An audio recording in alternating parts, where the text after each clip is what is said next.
Hello, YouTube, and welcome! Today we're going to be talking about, a lot of stuff. These first few episodes in Unit 0 are probably going to be pretty long, just as a warning. I might have said that in the next one, which I recorded like a few weeks ago, so sorry if that's retreading old ground. But our goal here is basically to just get all of the, hey, you're supposed to know this math before we get into it later, out of the way. You can actually get through a decent chunk of the first unit with just this stuff and not any of the trig and not any of the like linearization, proportionality stuff, although it can be used for pretty much anything.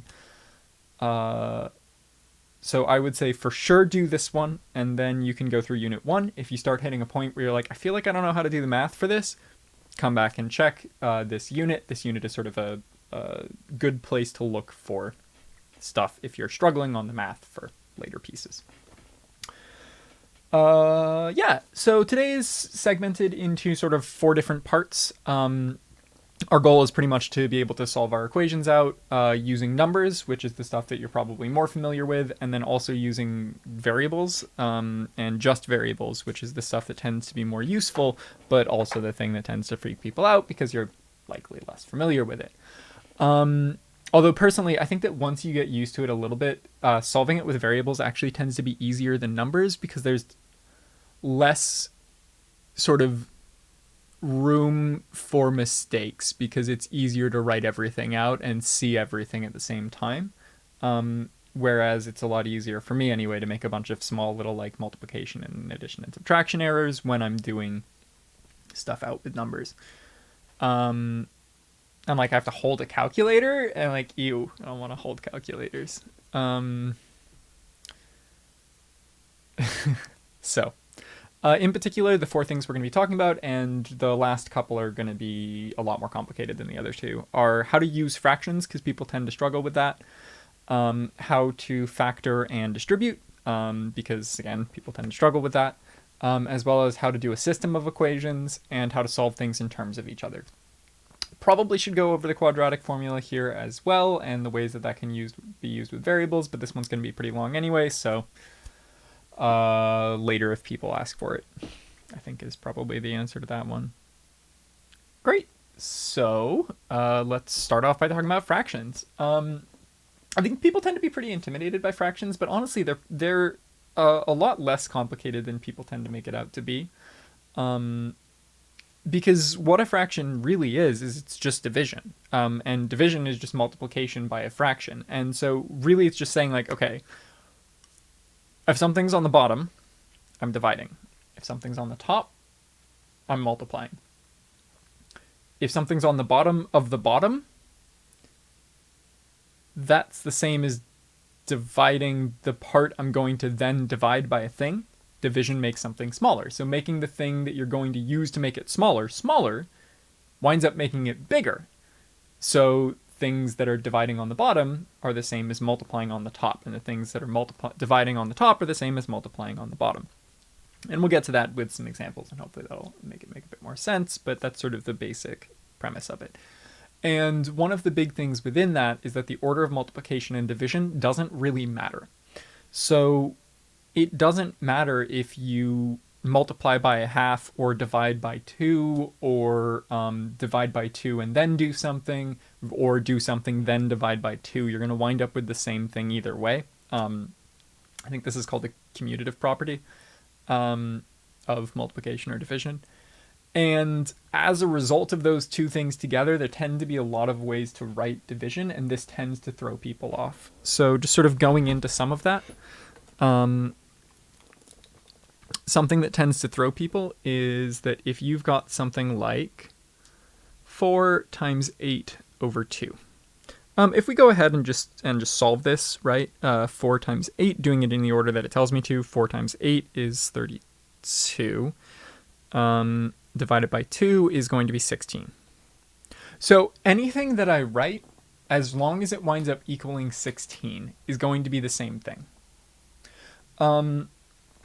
So if I want to rewrite this as 4 over 2 times 8, that's totally fine because 4 over 2 is 2 times 8 is 16, and we've got to the same place. So we haven't actually changed anything and we're good. If I want to write this as 4 times 8 over 2, that's also fine because 8 over 2 is 4. 4 times 4 is going to be 16. Typically the order is that if you've got a fraction, put sort of invisible parentheses around the fraction. You should be doing the fraction first, but it's not going to make a big difference again because the order is commutative. You can do it in any order. I could also write this as 1/2 times 4 times 8. And that would be 1/2 of 4, which is 2, times 8, which is 16. So we've got the same thing. What I was talking about as far as like things being on top or bottom, I could actually also, although I don't know why I'd want to, write this as 1/2 divided by 1/4 times 1/8. 1/4 times 1/8 is 1 over 32.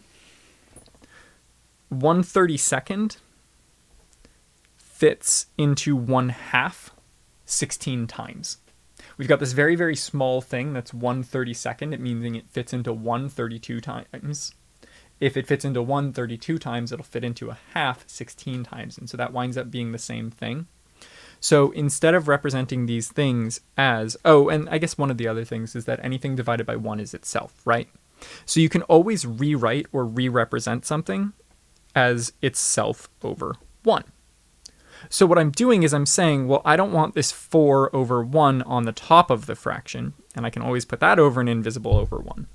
I want to represent this as being on the bottom of the fraction. And the way I can do that is to take it, flip the fraction so that the multiplication and the division are reversed, and put it on the other side of the fraction. So this will work for bringing something from the top of the fraction to the bottom of the fraction, but it would also work for bringing something from the bottom of the fraction to the top of the fraction. 1 divided by 4 over 1 is the same thing as 1 over 4, the flip, divided by 1, or just 1/4, which was really just me writing 1/4 3 different ways, and it's all the same. And so when you're writing fractions, when you're writing things out with fractions, like an example of how this tends to throw people off or get people a bit confused, is the gravity equation, which shows up a bit later. The force of gravity is equal to Gmm over r squared. And that's the same thing as a lot of times people will get confused. They'll be like, okay, well, why is the G out in front, right? And it's really just saying the reason for that, going into that equation later, is that this stuff is variable. This is a constant. So this is just representing a number that's always the same every time. And so the equation is trying to tell you, hey, don't worry too much about this one. These are going to be the ones that matter. And the way that they do that is they set it up as like, this is just a number. Here's the stuff that's not just a number. You actually have to know about the specific situation. And so it's just a way of writing it in different ways to make it look nicer or fit certain math standards that sort of communicate extra information to people who know how to read it. But this is the same thing as if you just wrote Gmm over r squared. You could do the multiplication all first and then divide it by r squared. Or you could do the two pieces of multiplication, divide by r squared, and then do g. Again, the order doesn't matter, so it won't matter. And I think the one other thing that tends to throw people off would be something like this. This is another equation we wind up using, which is sometimes but not always true. Another way to write this one would be so that instead of multiplying by a half is the same thing as seeing how many times 2 fits into something, or dividing by 2. So that'll be at squared over 2.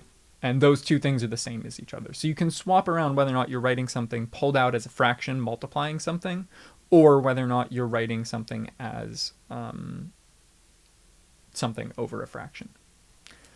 So those are just little bits of fraction things. I guess we should probably go into addition and multiplication and division for fractions, actually. So because of all of that stuff I just showed you with how, like,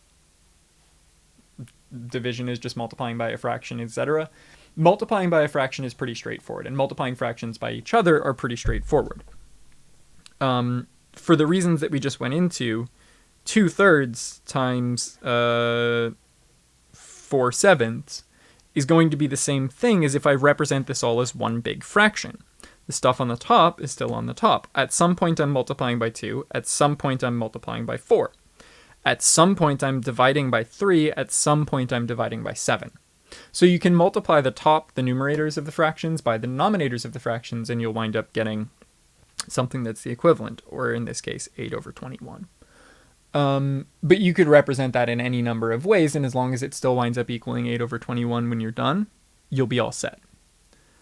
As far as adding fractions go, it does get a little bit more complicated. A lot of times people are tempted to do something like this and say it's over 1/6. That doesn't work. The only way that you can add fractions is if they have the same denominator. Otherwise, the addition just doesn't function. So we need to make it so that we've represented 1/2 as the number of fourths it is instead of the number of halves it is, so that they're both represented as the number of fourths. So to do that, we get 1/2. This is called multiplying by the least common denominator. We want to multiply this fraction by something that'll turn the bottom into the same. So in this case, that would be times 2/2, because 2/2 is the same as 1. Multiplying by something by 1 doesn't change its size. So we've changed the way we're representing a half, but we haven't changed the fact that it's still a half. So that'll give us 1/4 plus 2/4. Now we're ready to add. If the denominators of two fractions are the same, you can add them. When you do that, what that'll be is just the numerator is the two fractions added, the bottom is the fraction. We'll actually talk about why that is when we cover factoring and distribution, if you've ever wondered like why that rule happens. I just have to remember to do it. This one's gonna go long if fractions took 12 minutes. But I knew this, and it's probably fine. All right, so distribution. Distribution and also factoring is another sort of thing that is just a property of multiplication and how multiplication works and what it actually is, and also as a result, division, because division is basically just fancy multiplication. If you have two things that are being added, and you're supposed to add them first and then multiply by something. So if you have parentheses and then something being multiplied by the thing in parentheses, you can do that in any order. But that also means that you could multiply each of the individual terms that are being added by the thing on the outside, and this is called distribution. People might know the FOIL rule. I guess we should probably go over how to do that with any number of things. But we'll keep it simple to start with and then do that at the end of this section. I think that makes sense. But you can also do that backwards, and that's the one that people tend to be less familiar with, and that's called factoring. And that's really important for solving certain types of equations when you have multiple terms with the variable that you want. A lot of times you'll wind up having to factor in order to do that. So what does this actually look like? Well, let's say that we've got something like 3x plus 2x equals, actually I should start with distribution first. So x times 2 plus y equals 1, let's say. And for some reason, I don't really want it so that we've got this x on the outside. Let's say I want to try to get the y alone. I only want one term with y, and this is sort of messing that up. So one way to deal with this would be to distribute the y. I could do 2 plus y, and then whatever y is, after I've done that addition, multiply it by x. But that'll be the same as if I do 2 times x, and then I do x times y. And this has to do with just the process of what multiplication actually is. I'm doing this thing x times and then adding them all together. But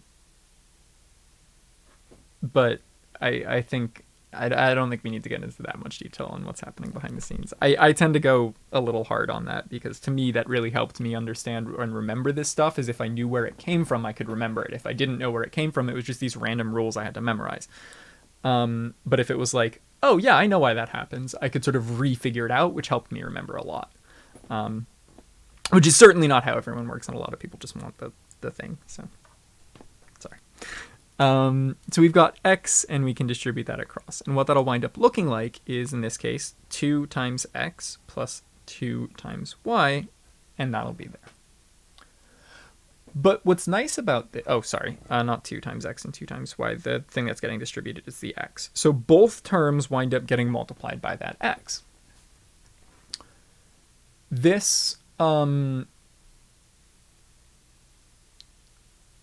of the things that's especially useful about this is that you can also do it backwards.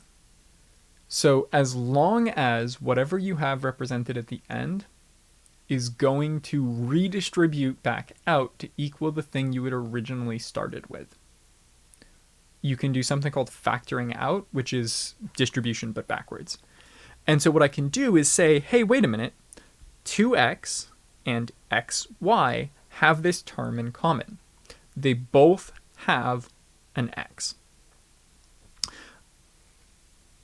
If I think about it, that means that I can represent it as 2 plus y, and then both terms are being multiplied by that thing they have in common. And you can do this with any number of things that they all have in common. We'll do a few other examples of this in a sec. And so that would be equal to x times 2 plus y, quantity 2 plus y, and that will equal to 1 still. And what's neat about this is that you can, as long as you can redistribute it and get the same thing that you started with, you're good. There is one specific case of this that people tend to be familiar with, which is combining like terms. When you're combining like terms, what you're actually doing is factoring, but not paying attention to the fact that you're factoring. You're sort of taking a shortcut. So if we take that first example that I started writing out, 3x plus 2. If I look at what these two things have in common, it's that they have an x in common. So I can factor that out. Real quick, because again, I just have this obsession with why things are happening. What I'm doing to factor something out is I'm multiplying each of these by x over x.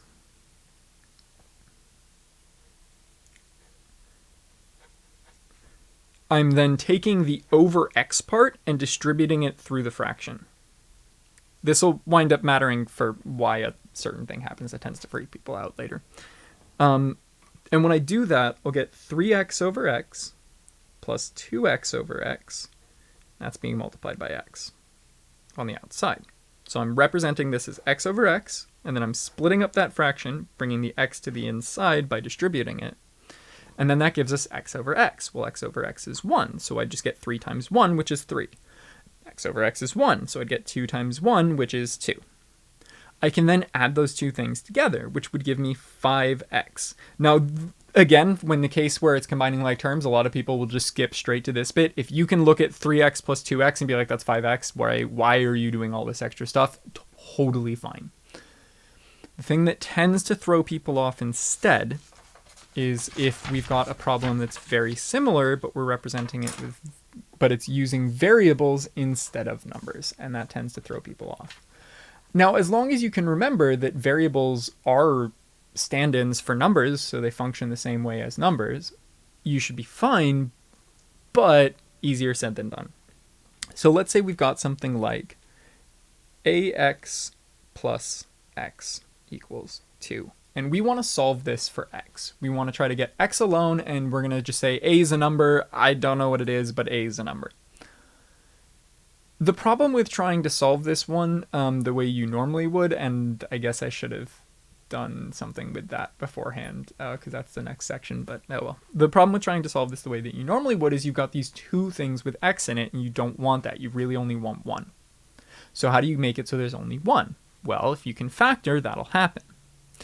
If I look at each of these terms, what they have in common would be the x's. Each term is being multiplied by x. So if I divide each term by x and then write x outside of a set of parentheses, I'll get something that's the equivalent. This one's a. This is one of the things that tends to mess people up. X divided by x isn't 0, so I can't just write a. X divided by x is 1. As a double check, if I redistribute the x, we'll get x times a, great. X times 1, x times 1, great. And so this is the same thing as this.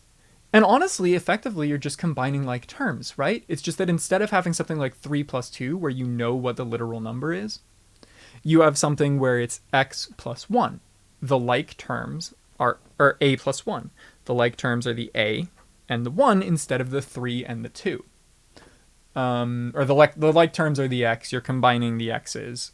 One of them is happening a times, one of them is happening 1 times. So when you do it a times and then 1 time, you get however many times a is plus the 1 other time. And that's what you're representing here. You do x, and the number of times you do it is a and then another 1.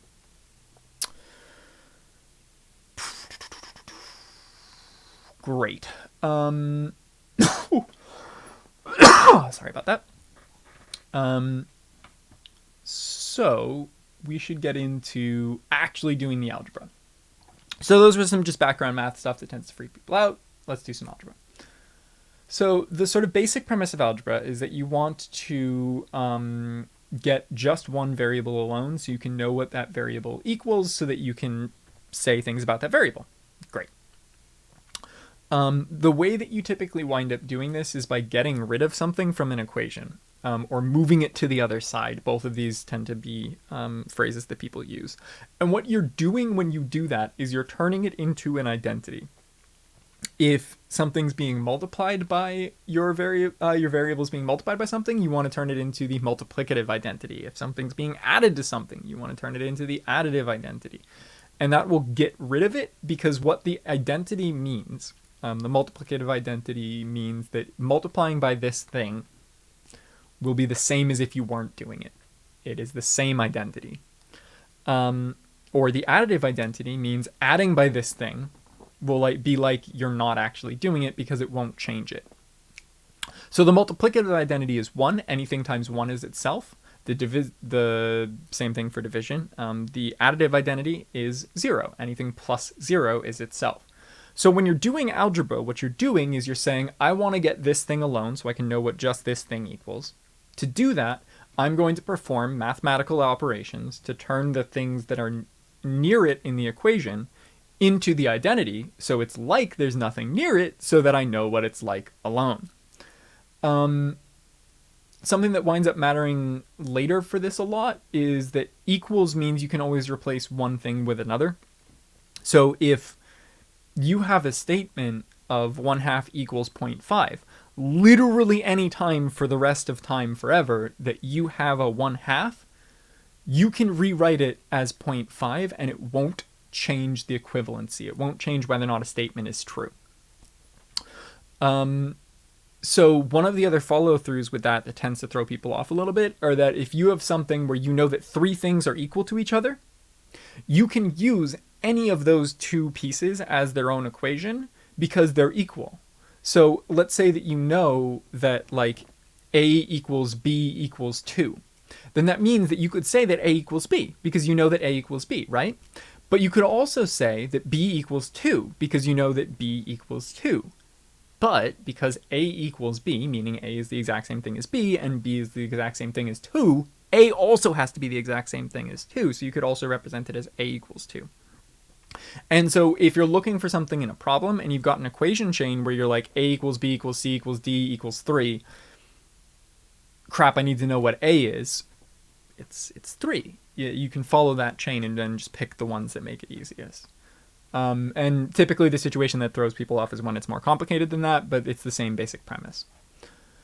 So really quickly going to do a basic algebra problem, and then we'll get to the more interesting stuff. So let's say we've got an equation where we've got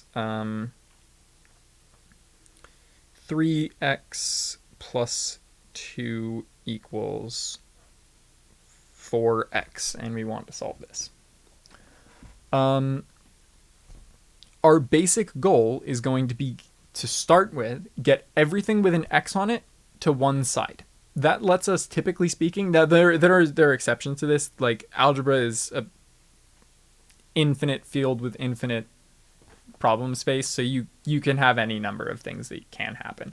But for a lot of the problems we do for physics and a lot of the basic stuff, our first sort of goal for any of these is going to be get your variable to one side, get terms, meaning addition or things that are being added or subtracted, without the variable to the other side. So get your variable terms to one side, everything else to the other. Doesn't matter if it's the left or the right, because that whole equivalency thing, if a equals 2, that also means that 2 equals a, and anytime you see a 2, you can represent it with a. So everything else to the other side. So in this case, the way we'll do that is to say, okay, well, I want to get everything with an x on it to the same side. Now I could bring the 4x over here. The one problem with that is that if I do that, then I'll have a 3x, a 4x, and a 2. The 2 doesn't have the variable. So I want that on the other side as everything else. So it'll be a little faster if I bring the 3x over here, because that way I won't also have to move the 2. To do that, I need to turn 3x into the additive identity. So I need to turn 3x into 0. How can I turn 3x into 0? Well, I can subtract 3x. This is often called doing the opposite of sort of what's in the equation.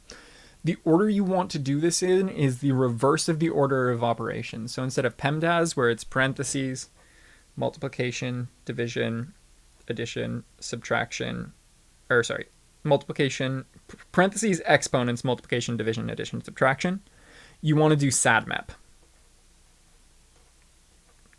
which personally I think sounds way funnier.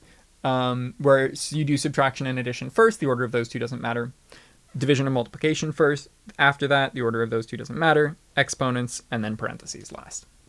And you're sort of peeling away the layers one at a time in the opposite of the order that you normally would do them in. So in this case, the way we would do that is we'd say, okay, well, I want to get rid of 3x. Well, 3x minus 3x equals 0. The problem is I can't just randomly subtract one side by 3x. Because let's say we start off with an equation that's pretty straightforward. 2 equals 2. If I subtract one side from 3, I'll get negative 1. But negative 1 doesn't equal 2, so that doesn't work anymore. But if I perform the same mathematical operation to both sides of the equation, it'll still be so that the two sides are equal to each other. They won't be equal to what they started as, but the fact that the equals sign is true won't change. This is the core principle of algebra. So 2 minus 3 equals 2 minus 3. Negative 1 will equal negative 1. Again, we've changed our equations, but the equality of it hasn't changed. Applying that here, I can subtract 3x from the left side, and when I do that, I'll also subtract 3x from the right side. By the way, if this is like excruciatingly painful because you know all this, sorry. Sometimes it can be really helpful to make sure you actually get the fundamentals before we get to the harder stuff. Because what I've found is people think they know this stuff, but they mostly just know shortcuts and they don't know what it represents. And then when you represent it with variables and actually have to understand what's going on, it gets a lot harder. So 3x minus 3x is 0. So I've got 0 plus 2. Well, that's just the same thing as 2, so I'm not going to bother writing the 0. On this side, we've got 4x minus 3x.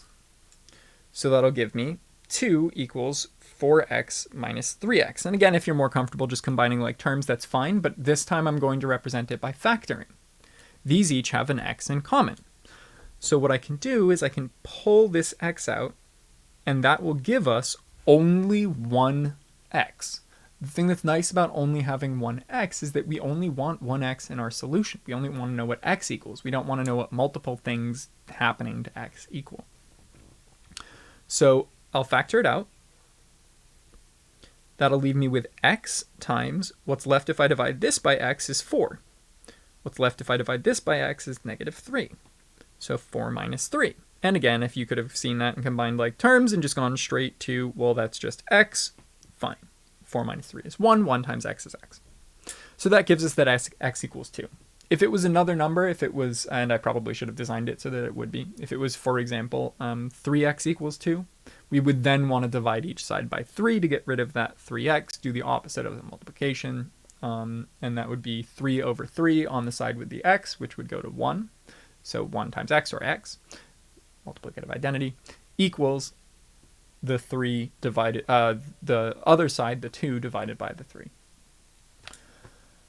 Okay, sorry for making that needlessly complicated, but again, it's going to help a lot for the next bit.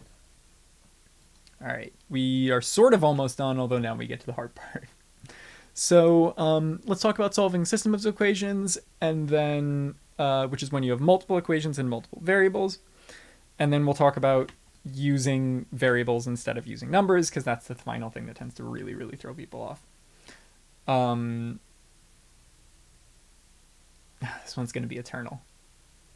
Here we are. Wherever you go, there you are. Okay, so what is a system of equations? A system of equations is a group of multiple equations that all work together. The way you solve this typically is going to be isolating one of the variables in the whichever equation you think will be easier. When you've done that, once you've solved that, so that you've got one variable represented as what it equals based on the other variable, the fancy way to say that is in terms of. I'm going to call this equation 1.5 for talking about the process. I'm probably not going to do that often, but that's sort of your first thing. So let's say you're trying to solve for x and y, and you've got an equation where you're like, okay, x equals some stuff. Great. Whichever one you solve for first, if you solve for the x equals whatever first, you'll get the other one as your final answer first. So if you're looking for y, don't solve for y first. Solve for x first, and that'll let you get y quicker. Not going to be a huge difference, but it does save you a couple steps. What you can then do is if there's two equations, you can take that first one that you solve for, 1.5, and plug it into your second equation. What that'll do is it'll say, well, I know that x equals some other stuff, but I don't want x. I want the other stuff, and I want to figure out what just the other stuff is. So I can replace every instance of x with this other stuff, and now suddenly there isn't this extra x hanging around, and I can use only things I know to represent the thing that I'm actually looking for and figure out what the thing I'm actually looking for is. When you solve that new equation, you'll only have the one variable, and you'll get an actual answer for that one variable.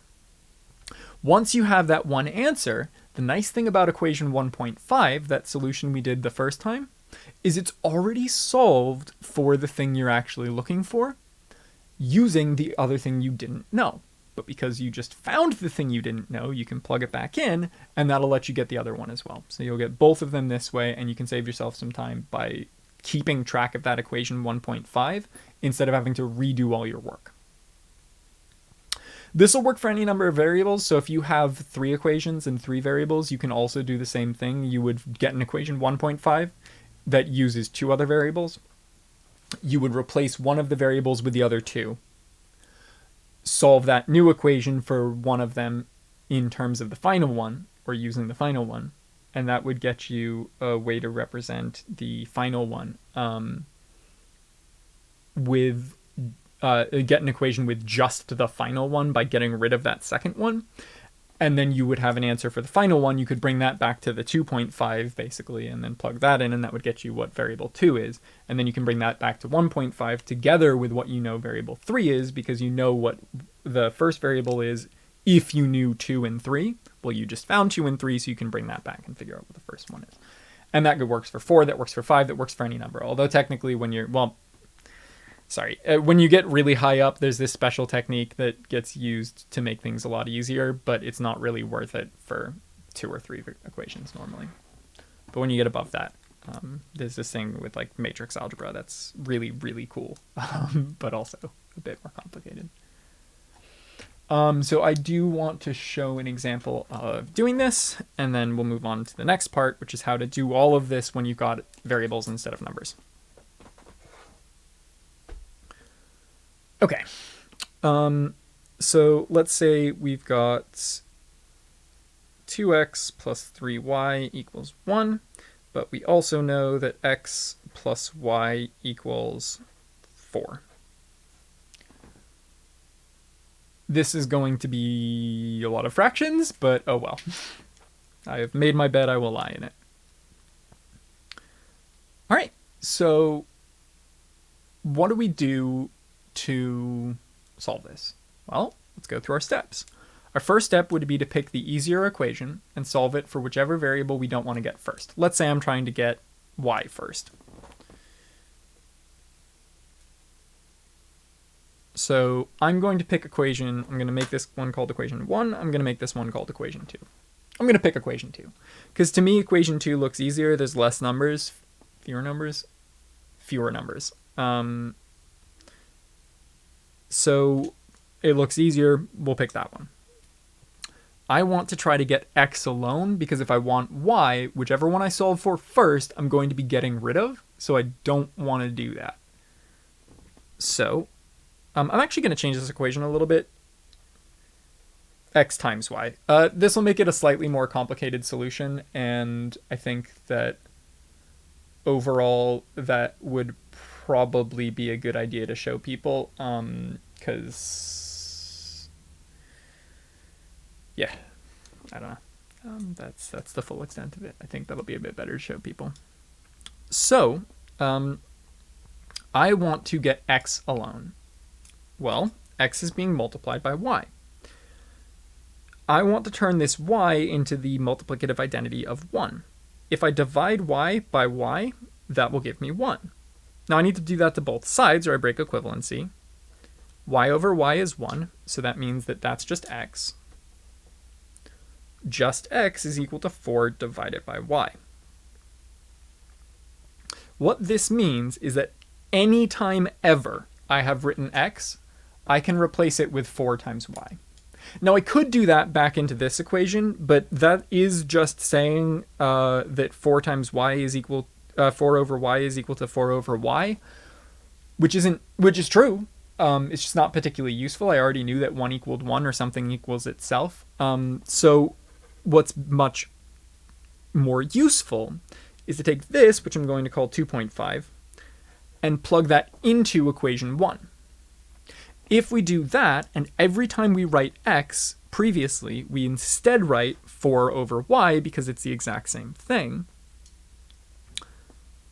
what will wind up, I just realized ways I could have made this look more complicated but be nicer for the final solution, and instead it's going to look kind of simple and be pretty complicated for the final solution, but oh well. What I can do instead is, I accidentally made this involve the quadratic. I'm going to do the thing that makes this less bad. Equals 0. All right, great. I should pre-prep these problems before I do them. So anytime I see x, I can rewrite it as 4 over y. So I'm just going to rewrite this first to start with, so I'm keeping track of everything. And then I'm going to rewrite it, but instead of writing x, 4 over y. Personally, really helpful to put it into parentheses, because if there's a squared there, you might not remember to square everything, and you might only square one of the things. Really important that you square everything. Plus 3y equals 0. Okay, so I have everything with a y on it on the same side.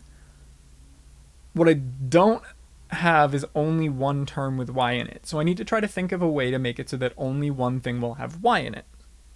Well, I don't really like fractions, so let's see if we can get rid of this fraction. The way that I could think of to do that is to multiply this by y. But I can't just multiply one thing on the side of the equation by y. I actually have to multiply the entire left side of the equation by y. So this left side will get multiplied by y. This right side will be multiplied by y. That'll distribute. So 2 times 4 over y times y is 2 times 4, which is 8. 3 times y is going to give us y squared. 0 times y is still 0. Okay, well now there's a term without a y in it. I want to get that to the other side because I want everything with a y in it on one side, everything without a y in it on the other. So if we subtract 8 from each side, that'll be the opposite of plus 8. 8 minus 8 is 0. 0 plus 3y squared. Great. That'll give us 3y squared equals negative 8. Divide each side by 3. That'll get rid of the multiplying by 3. So we'll get y squared is equal to negative 8 thirds. I don't want y squared though, I want y. So square root both sides, and y is equal to plus or minus. Anytime you square root, don't forget that there's that it could be positive or negative at the end. Now admittedly, this is an imaginary number. Square roots things can't square to be negative unless they're multiplied by I. So did I really mess up while making the problem? Oh yeah, absolutely. Does that happen all the time? Oh yeah, absolutely. Should I make these in advance? Yeah, did I? No. Here we are though. So we can still go ahead with this. All we have to do. So this is one of our two answers. This is what y is. Is y an imaginary number? Yeah. That's totally fine in math land. That does not make any sense in physics land for the most part. Depends on which subject you're talking about. But we're fine. There's our answer. What I can then do is take this and plug it into 2.5. Because if you look at 2.5, it's already just x equals some stuff if we knew what y was. Now we know what y is.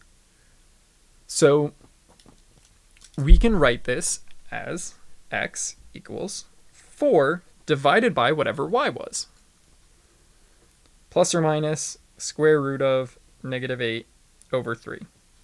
If you want to leave it like that, you're totally fine. Just because I am going to put in the slight amount of extra effort, I'm actually going to rewrite this. Anything in the bottom is the same as flipping it and bringing it up to the top. So this will be 4 times the square root of negative 3 over 8, and that'll all be plus or minus. And that just neatens it up a little. You certainly don't have to do that. And actually, if we want to keep neatening it up, 4 over root 8 is the same as root 16 over root 8. So that'll be the same as root 2 on the top. So this will be plus or minus root 2 times root 3, root 6. So if you wanted like a final cleaned up answer, x is plus or minus negative root negative 6, y is plus or minus negative 8, root 8, negative 8 thirds. Great. 40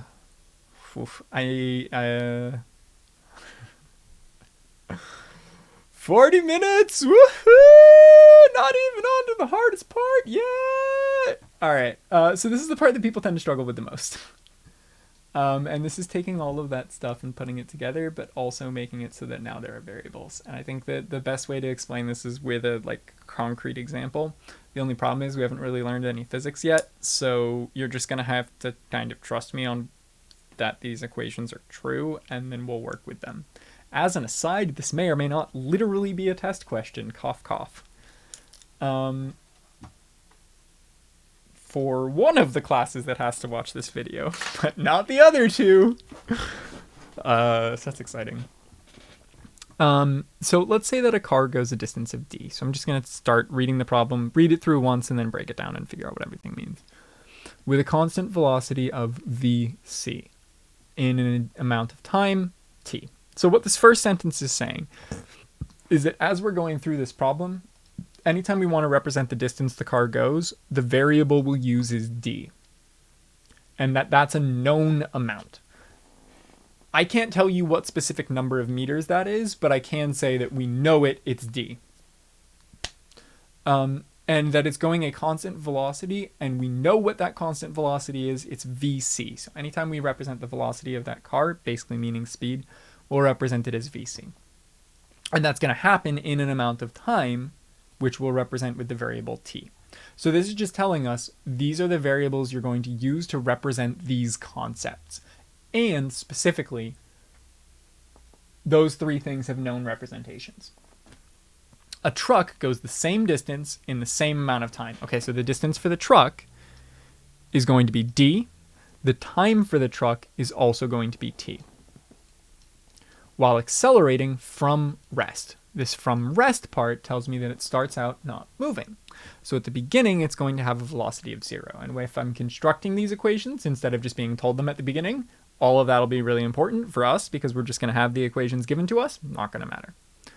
Find the acceleration of the truck. Okay, so the thing I'm looking for at the end is the acceleration of the truck, which I'm going to call AT. This might be the first time you've seen a subscript. What a subscript is just a little marker telling you which variable it is.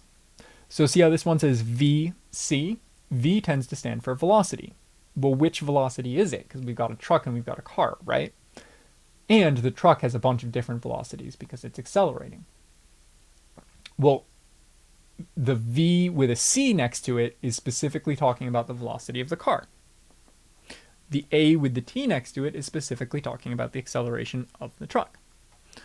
So I want to find the acceleration of the truck in terms of the velocity of the car, which remember is VC, and the distance the truck travels. Our two equations to work with for this one are that the distance traveled by the car is equal to the velocity of the car times the amount of time it goes for, and that the distance traveled by the truck is equal to 1/2 the acceleration of the truck times the time that the truck is running for squared. So those are our two equations. So what does that last sentence in particular mean? Because that's the part that's probably not going to be particularly familiar to people. Well, whatever the first thing is, in this case, find the acceleration, what that's telling you is that this is what your final answer should be. So if you think back to what we were doing on those last ones where it was like find x, find y, it literally just means, hey, find acceleration. So your final answer should be acceleration equals some stuff. What that some stuff is afterwards can only have in it numbers, because numbers are always known quantities, constants, because constants are always known quantities, or the things that you're supposed to get it in terms of. So what this sentence means is that we want to get the acceleration of the truck. So our final equation should be acceleration equals a thing.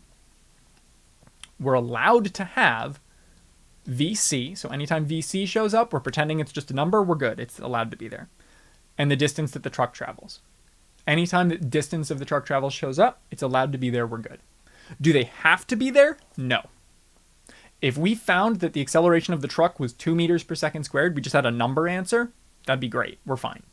We do not have to use those variables, but we are allowed to use those variables. Basically what this would be saying and what this would be representing is that you've got an experiment set up and you've measured how fast the car is going. You've measured how far the two traveled, but you don't know what the acceleration of the truck is, so you want to find it out. So you need to set up an equation that gives you what the acceleration of the truck is using any velocity you measure for the car or any distance you measure for them traveling. And then you would use your experimental setup to do that a few times and measure those two things so that you could actually figure out the acceleration of the truck.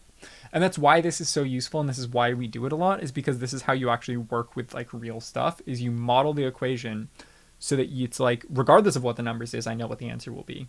And then you figure out what the numbers are by measuring them. And our final goal is to get rid of any variables that aren't allowed. So you'll notice that in this case, we have time in both of these equations. Nowhere does it say that we're allowed to have it in terms of time. So we can't have time in our final answer, so we're going to have to get rid of that. So a lot of time when I'm doing these, first place to start is either with a picture, but because we have our equations given to us, we don't have to worry about that. I'm just going to copy down the equations, and then we can go ahead and solve this stuff out. So I'm asked to find the acceleration of the truck in terms of the velocity of the car and the distance the truck travels. So first off, let's just look for an equation with the thing that we're asked for. I'm asked for the acceleration of the truck. So I'm probably going to want to use this equation because this is the only one that has the thing I'm actually being asked for. The problem is I need to find out what t is because I don't know what t is and I'm not allowed to have it in my final answer. So this is where that other equation comes in, because if we look at this other equation, d equals vc times t, I'm allowed to have d in my answer. I'm allowed to have vc in my answer. I'm not allowed to have t in my answer. But this equation only has the thing that I want to get rid of out of this equation and stuff I'm allowed to have. So what that means is I can figure out what I can replace t with using stuff that I'm allowed to have, and that way I can actually get an answer. So that's the basic premise of what we're doing and why we're doing it. This is solving systems of equations in terms of other equations. So this is putting together everything from before, but now we're using variables instead of numbers, and you have to actually know how to do algebra, and oh god, what's happening? So our basic premise from before was solve for the one we don't want to get first. In this case, that's t. Plug that into into the other equation so that we can get our final answer using only things that we actually know. In this case, d and vc. So I need to solve this equation for t. Well, if I divide each side by vc, I'll just get t alone. So t is equal to vc over d. And that's the thesis. Am I right? I'm sorry. I'm so sorry. What I can then do, sorry, I also actually need to swap this over to this. What I can then do is take this, and anytime that t exists in a previous equation, I can rewrite it so that I've got vc and d instead. So if I take this and I bring it up here, what that'll look like is d equals 1/2 at. That t represents truck, not time, so I don't want to replace it with the t. It's a subscript saying that which acceleration is it? The acceleration of the truck. Truck is not time, so I can't replace it with the stuff that time equals, and don't want to. It's a descriptor on the variable a, it's not its own variable. And I can replace the t here with vc over d, and then I have to square all of that, because time gets squared, not just one part of time. Okay. Squared distributes across multiplication and division, so I can actually just square both of these individually.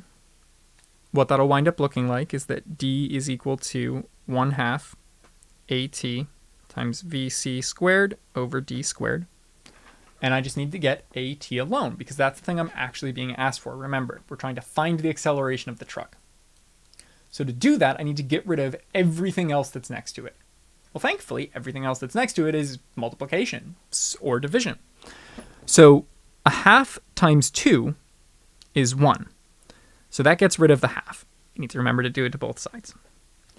vc squared divided by vc squared is also 1. So that'll get rid of the vc squared. You need to remember to do it to both sides. I feel like I did this backwards somehow. I did do this backwards somehow. This should be d on top. This should be vc on the bottom. This should be d on top. This should be vc on the bottom. This should be d squared on top. This should be vc squared on the bottom. So I should be dividing by d squared, dividing by d squared, multiplying by vc squared, multiplying by vc squared.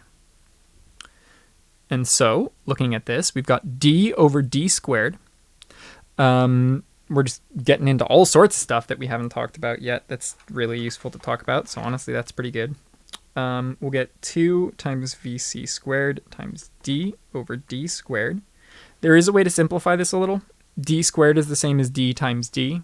D divided by d is 1, so one of those goes away. And everything else over here canceled. So we're left with at. So that'll give us 2 vc squared over d. And there's our answer. This might not look like an answer. People aren't used to there being variables. But remember, the whole point of this is so that we've set this up so that now, if we're doing this, if we can measure the velocity of the car, if we could measure how far the car goes, we'll always know what the acceleration of the truck is, no matter what that distance winds up being, no matter what that velocity winds up being. And that's super useful, especially because it means I don't have to do this math again. If I had it with a different velocity of the truck, if I had just known, okay, well, this time the car is going 30 miles per hour and it goes 2 miles, and that's how long this all takes. I could use that to get the acceleration of the truck, which would be horrifically low in that case. But then if I had used that with numbers the whole time, the next time I did this thing and I was like, well, this time the car was going 10 miles per hour and it only went 1 mile, I wouldn't be able to solve it. I would have to redo all the math. This way you don't. It's sitting there. It's ready for you. You just throw the numbers at it and it's done, which is the big benefit of this. So, we have not quite broken an hour, which is good because that would be really way too long. Goodbye, YouTube. Hope you have a great period of time until next we meet.